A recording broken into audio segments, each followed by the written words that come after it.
Hey everybody, I'm Dr. Chris Dost. I want to welcome you back to my channel, Biblical Languages and Literature. In this video, we're going to continue our discussion of Daniel chapter 1 and verse 5, and we'll be looking at 3 Masoretic notes that come right out of the Leningrad Codex for Daniel 1:5. So let's jump right into it. The first one pertains to the form ulegad lam. And as we mentioned in the previous video, ulegad lam, it has a conjunction, the conjunction u, the preposition le, which is very common, a very common prefix for the infinitive construct form in Hebrew. It's not always required, but it is pretty common as a prefix. Then we have the root gimel dalet lamed with the appropriate vocalization for an infinitive construct that has a suffix on it. And indeed, there is a suffix, and it is the third masculine plural pronominal suffix mem. And so taken together, ulegad lam means and to educate them and to bring them up. Okay, now if we go on over to the manuscript itself, we see that above the second lamed in the form ulegad lam, there is a cercilis, a little circle above the lamed there. And that cercilis is there in the manuscript, in Tiberian Masoretic manuscripts, to refer us to the margins. And so if we go horizontally just off to the right and just a little bit up, it's just not lined up quite right, you will see a lamed there.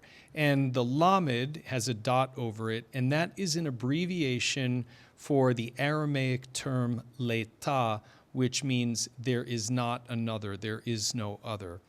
And this is the abbreviation that the Masoretes tend to use to say that there is one and only one instance of a certain form or phrase in the Hebrew Bible.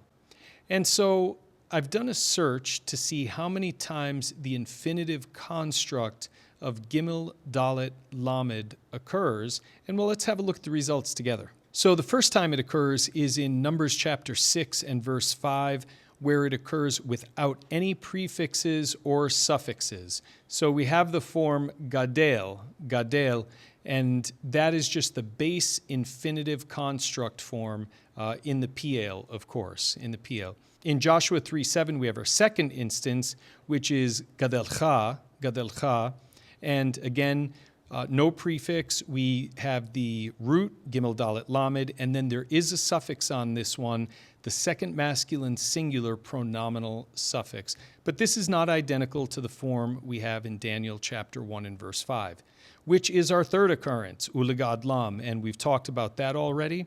And then there's just one more, and that occurs in 1 Chronicles 29:12, where we get the regular infinitive construct form legadel. We have the preposition lamed, the prepositional prefix lamed, and then the expected infinitive construct form, gimel dalet lamed, with the appropriate vocalization.